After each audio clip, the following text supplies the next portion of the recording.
बांग्लादेश की औरतें घर में घोड़े क्यों पालती हैं और रात को घोड़े से क्या काम करवाती हैं? ये वजह जानकर आपके होश उड़ जाएंगे।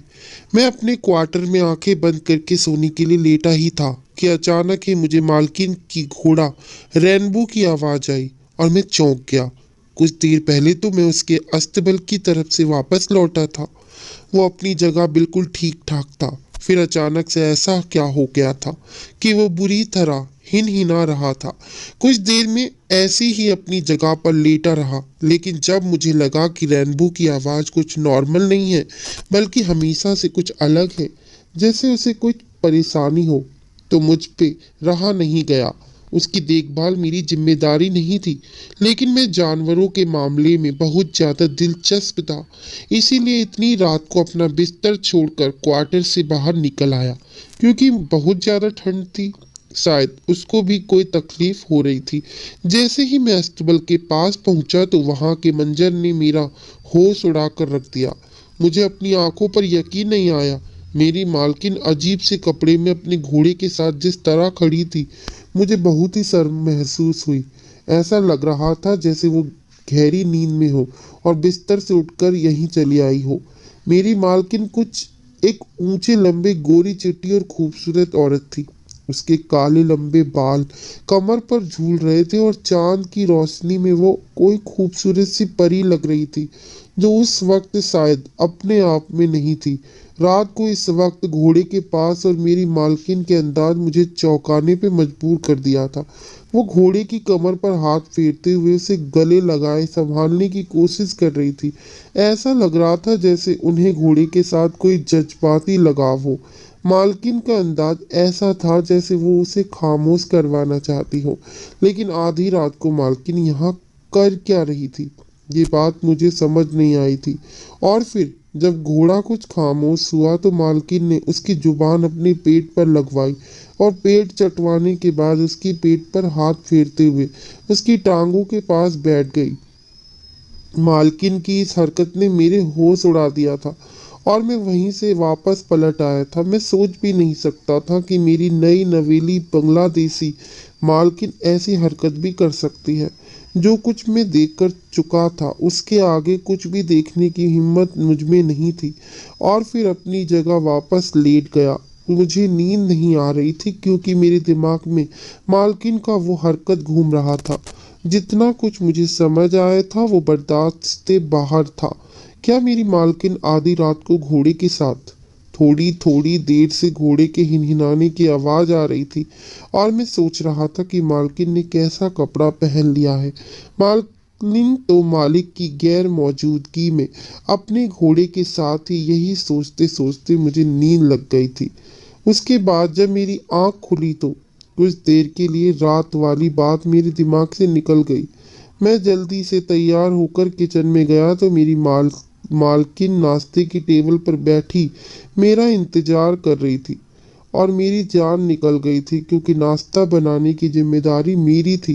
पता नहीं मेरी मालकिन को इतने सवेरे उठने की आदत कैसे थी, या फिर रात भर वो सोती भी नहीं थी। मैंने हमेशा उनकी आंखों में रेड रेड देखा था, जैसे वो रात भर की जागी हुई हो। जब से वो शादी होकर इस घर में आई थी मेरे लिए काम करना बहुत मुश्किल हो गया। मुझे हर वक्त यही फिक्र सताती थी कहीं उसकी सेवा में कोई कमी ना रह जाए, क्योंकि वो मालिक का दिलो जान से अजीज थी।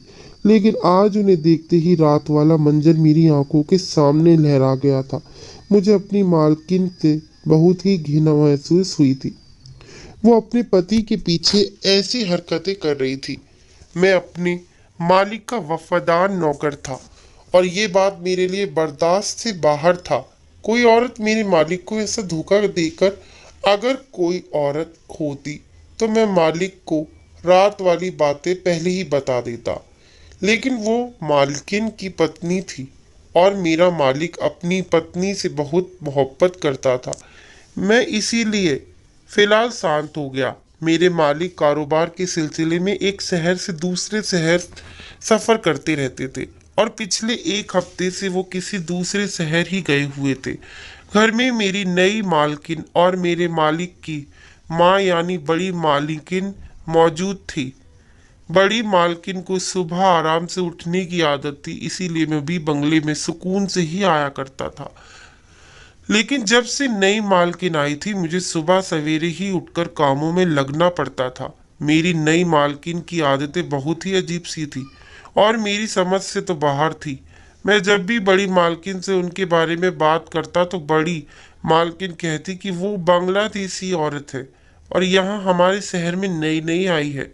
उसके तौर तरीके हमसे अलग हैं। तुम फिक्र ना करो, कुछ ही दिनों में सब ठीक हो जाएगा।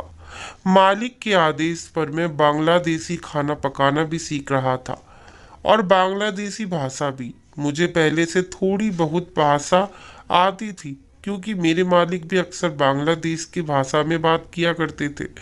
मालिक चाहते थे कि मालकिन को अपने वतन की याद ना सताए और वो हमारे माहौल में रच बस जाए। इसीलिए हमारे घर को बांग्लादेशी के माहौल की तरह कर दिया था। लेकिन बांग्लादेश के और तरीके बहुत ही अलग होते हैं। मेरे लिए उन्हें समझना और उन पर फॉलो करना बहुत मुश्किल हो रहा था। मैं बिहार से था और नौकरी के लिए घर से 8 साल पहले शहर आया था और शहर आने के बाद मुझे पहले ही नौकरी अपने मालिक के बंगले में मिली थी और मैंने खुशी खुशी ये नौकरी कर ली थी। मेरा मालिक बहुत ही अच्छा इंसान था, उसका बहुत ही बड़ा कारोबार था और मेरा मालिक ज़्यादातर बांग्लादेश में रहता था। यहाँ सिर्फ बड़ी मालकिन थी और मुझे उन्हें ही सेवा के लिए रखा गया था। इतने बड़े बंगले में अकेली बड़ी मालकिन के लिए ज़्यादा काम नहीं करना पड़ता था, इसीलिए मैं बहुत सुकून से अपनी नौकरी कर रहा था। मालिक को बांग्लादेश में रहते रहते बांग्लादेश बोलने की आदत हो चुकी थी। वो अक्सर यहाँ आने के बाद भी बांग्लादेश की भाषा में बात किया करते थे और उसी वजह से मुझे वहाँ का कुछ भाषा समझ आने लगी थी। इतने सालों में मालिक ने मेरा हर अच्छे बुरे में इतना साथ दिया था कि मैं मालिक का सबसे वफादार नौकर बन चुका था। और जब कुछ महीने पहले मालिक बांग्लादेश से वापस लौटा तो अकेला नहीं था, बल्कि उनके साथ खूबसूरत पत्नी भी मौजूद थी। मालिक ने मुझे बताया कि आज से वो मेरी नई मालकिन है क्योंकि मालिक ने बांग्लादेश में उनसे मोहब्बत की शादी की है और अब उन्हें मुंबई ले आए हैं। और ये खबर ना सिर्फ मेरे लिए चौंका देने वाली ही थी, बल्कि बड़ी मालकिन भी हैरान रह गई थी क्योंकि उनके इकलौते बेटे ने उन्हें बताए बिना अपनी मर्जी से शादी कर ली थी। वो दुल्हन को घर ले आए थे। शुरू में तो बड़ी मालकिन ने उस दुल्हन को अपनाने से मना कर दिया था। उनका कहना था कि बांग्लादेश की औरतें मुंबई की औरतों से बहुत अलग होती हैं और बांग्लादेश की औरत को पत्नी बनाना सिवाय बेवकूफ़ी के और कुछ नहीं, क्योंकि उनके तौर तरीके और रंग ढंग हमसे बहुत ज़्यादा अलग होते हैं, बिल्कुल गैर की तरह। और उनके बारे में बड़ी मालकिन भी कुछ भी नहीं जानती थी, लेकिन जब उन्होंने अपने इकलौते बेटे की मोहब्बत देखी तो वो भी मान गई और फिर धीरे धीरे उसको कबूल कर लिया। लेकिन बड़ी मालकिन ने सही अंदाजा लगाया था। नई मालकिन के आने के बाद ना सिर्फ घर का माहौल बदला था, बल्कि ऐसा लगता था जैसे सब कुछ बदल गया हो। कभी वो फिटकिरी का ढेर मंगवाती है तो कभी जैतून का तेल। पता नहीं वो सारा वक्त अपने कमरे में क्या कुछ करती थी। फिर एक दिन जब मालिक काम से घर लौटे तो वो खाने की टेबल पर बैठी मालिक से जिद करने लगी कि उन्हें घोड़ा चाहिए, वो घोड़े के बिना नहीं रह सकती। मेरे मालिक ने यह कहकर साफ मना कर दिया कि उन्हें जानवर से एलर्जी है और घर में किसी भी किस्म का जानवर पालते ही उन्हें एलर्जी का सामना करना पड़ता है, इसीलिए वो घर में घोड़ा नहीं ला सकते। अगर मालकिन को इतना ही शौक है तो वो कभी कभी उसके दोस्तों के घोड़ों से दिल बहला सकती है। मालिक की बात सुनकर मालकिन रोने लगी और रोते रोते टूटी फूटी शब्दों में कहने लगी कि आपको क्या पता, हम बांग्लादेश की औरतें घोड़ों के बिना गुजारा नहीं कर सकती हैं। वैसे भी आप तो हफ्ता भर घर से बाहर रहते हैं, आपको घोड़े से क्या एलर्जी होगी। मैं उसकी देखभाल खुद करूंगी और ख्याल भी रखूंगी, लेकिन मुझे हर हाल में घोड़ा चाहिए। उस दिन मुझे पता चला कि मेरी मालकिन को अच्छी खासी हिंदी भी आती है। पहले तो मालिक ने अपने पत्नी को प्यार से समझाने की कोशिश की, लेकिन जब वो नहीं मानी और अपनी बात से ना हटी, तो ना चाहते हुए भी मालिक ने उन्हें काले रंग का घोड़ा खरीद कर दिया और कह दिया कि उस घोड़े को वो घर के पीछे हिस्से में ही बांध कर रखे। छोटी मालकिन बहुत ज्यादा खुश हो गई और उस घोड़े को देखकर उनके चेहरे पर ऐसी रौनक आई थी जैसे वो घोड़ा नहीं बल्कि बहुत खास चीज हो। मुझे भी यही लगा कि शायद मालकिन तन्हाई दूर करने के लिए घोड़े को रखना चाहती है, या फिर बांग्लादेश की औरतें घोड़ों की आदी होंगी। लेकिन मुझे क्या मालूम था कि ये बांग्लादेश की औरतें घोड़ों के साथ क्या करती हैं। मालकिन को घर आए 15 दिन ही हुए थे कि मालिक को दोबारा बांग्लादेश जाना पड़ा था। नई मालकिन भी साथ में जाना चाहती थी, लेकिन मालिक का कहना था कि अब तुम यहाँ रहने की आदत डालो ताकि तुम्हें इस माहौल को समझ आए। मालिक की बात सुनकर मालकिन रुक गई और घोड़े के साथ वक्त गुजारने लगी। मालकिन की आदतें बहुत अलग थी। वो सुबह सवेरे डाइनिंग टेबल पर बैठ जाती और नाश्ते में हर वो चीज खाती जिनसे उन्हें ताकत हासिल हो। मैंने जिंदगी में आज तक किसी औरत को इतनी गर्म चीजें खाते नहीं देखा था जितनी मेरी मालकिन इस्तेमाल करती थी। वो वक्त पर खाना खाती और खूबसूरती का भी भरपूर ख्याल रखती, जबकि मालिक भी घर पर मौजूद नहीं थे, लेकिन वो हर वक्त खुशबू में रस्सी बसी रहती थी। अपने नए घोड़े रेनबो से भी उन्हें बहुत लगाव हो चुका था और वो हमेशा ही उसके साथ तन्हाई में वक्त गुजारती थी। और जब भी वो घोड़े के साथ होती तो हमें भी वहां जाने की इजाजत नहीं होती। मालिक को गए 1 हफ्ता ही गुजरा था। एक दिन घोड़े की आवाज पर मैं कमरे से निकला तो ये देखकर मेरे होश उड़ गए कि मेरी मालकिन आधी रात को घोड़े के साथ मोहब्बत और लगाव का इजहार करते हुए वो घोड़े की टांगों के पास बैठी थी। मेरी जान निकल गई थी। उसके आगे का मंजर देखे बिना मैं वापस लौट आया था, लेकिन मैं इतना बेवकूफ नहीं था कि ये ना समझ सकता था कि मालकिन क्या कर रही है। मैंने सोचा था कि मैं मालकिन का पूरा सच अपनी आंखों से देखूंगा और फिर मालिक को इस बारे में बताऊंगा, क्योंकि उससे ज्यादा चुप रहना मेरी वफादारी के ऊपर थप्पा था। अगली रात घोड़े की हल्की सी आवाज आते ही मैं अपने क्वार्टर से निकला। छुपते छुपते अस्तबल के पास पहुंच गया। आज भी मेरी मालकिन घोड़े के पास ही खड़ी थी और उसके कान में कुछ कह रही थी। ऐसा लग रहा था जैसे घोड़ा भी मालकिन की बात समझ रहा हो। और फिर घोड़े ने अपनी जबान से मालकिन का मुंह चाटा और मोहब्बत का इजहार करने लगा।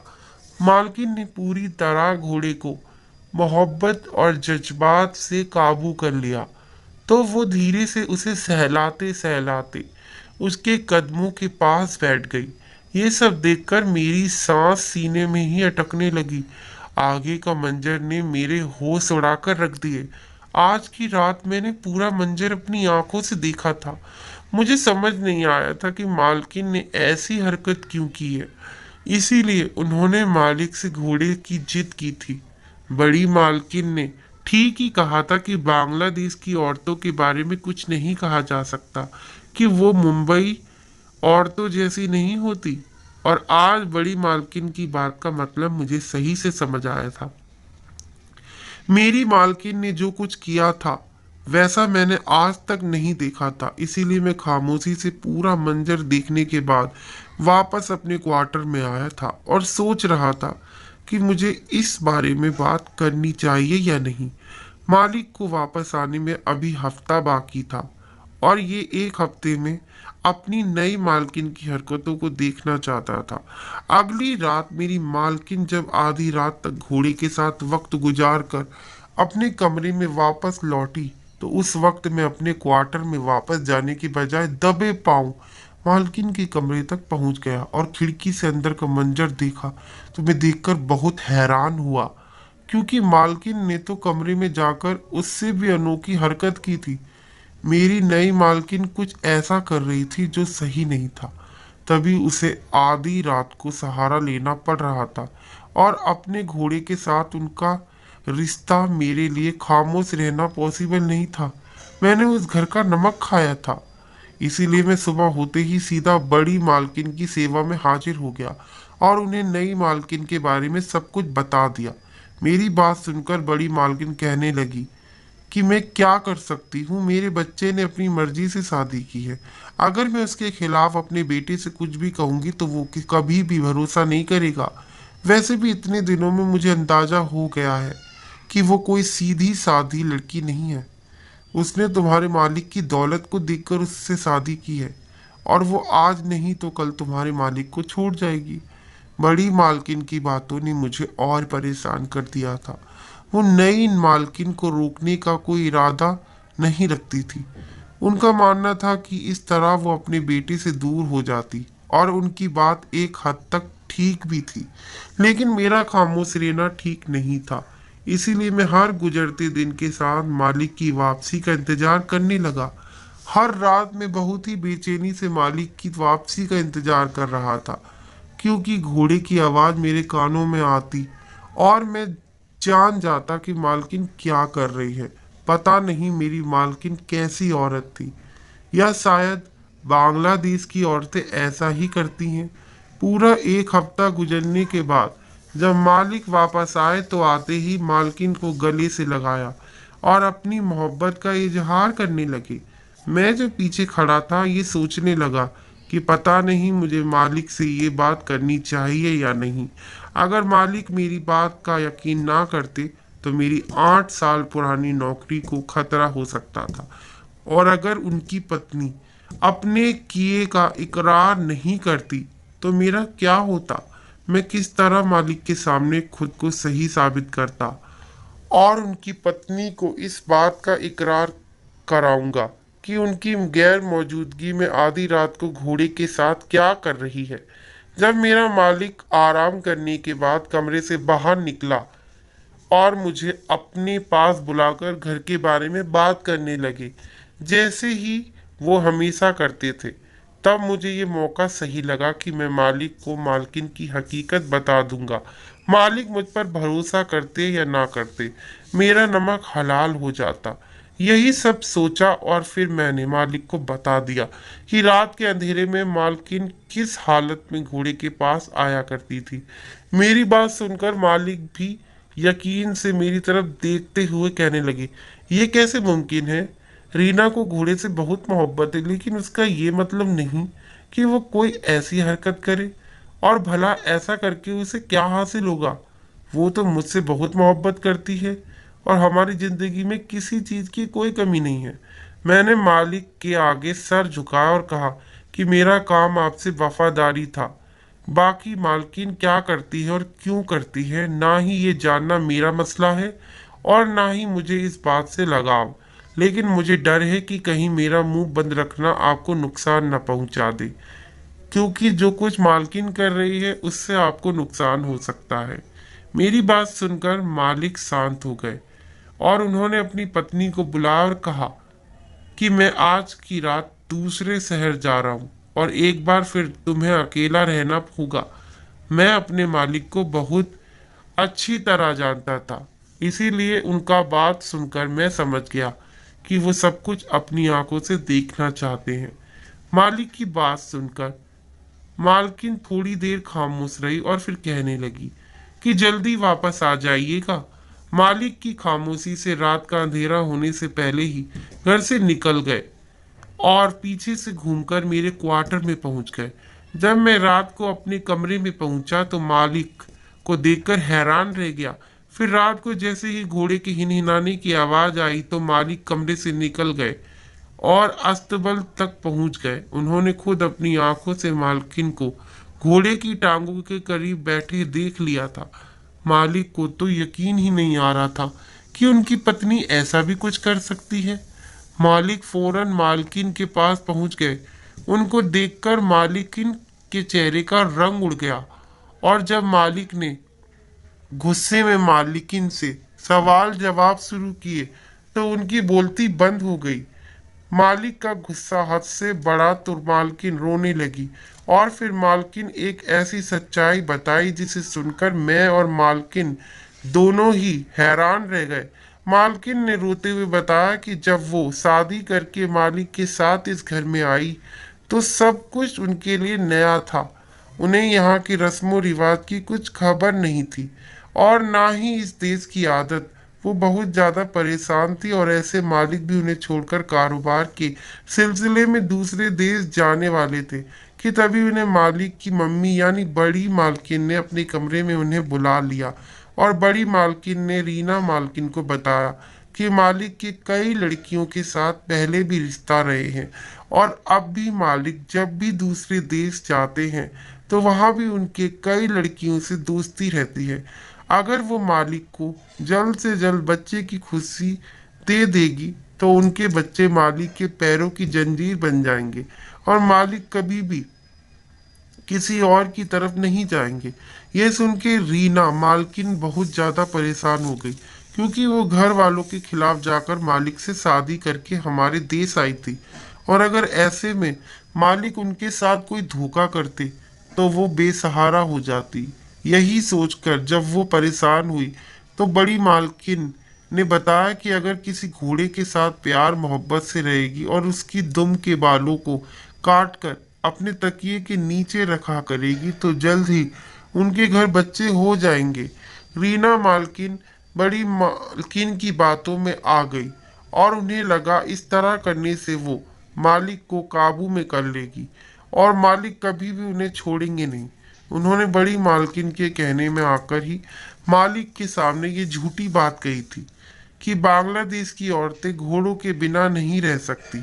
मालिक ने अपनी पत्नी की खुशी की खातिर उन्हें घोड़ा खरीद कर दे दिया और खुद दूसरे शहर चले गए और रीना मालकिन अपनी सास की बातों में आकर घोड़े के साथ न सिर्फ वक्त गुजारने लगी बल्कि उसकी दुम के बालों को काटकर अपने तकिए के नीचे भी रखने लगी, जो कि बिल्कुल बेमानी और बेमकसद था। मेरी बड़ी मालकिन ये बात अच्छी तरह जानती थी कि मेरा क्वार्टर अस्तबल के पास ही है और मैं मालिक के मामले में बहुत ज़्यादा वफादार हूँ।